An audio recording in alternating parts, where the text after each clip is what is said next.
Arson refers to the felony crime of intentionally burning a house or other building.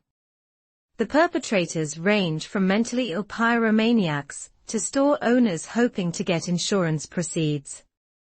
Historically, arson meant just the burning of a house, but now covers any structure. A death resulting from arson is murder.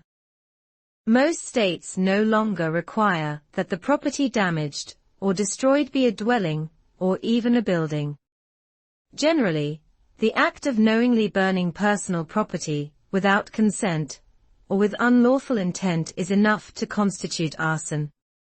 Although arson is generally a felony, many state laws include different degrees of severity depending on the defendant's intent, how the fire or explosion was caused, and whether the fire or explosion resulted in physical injury or death.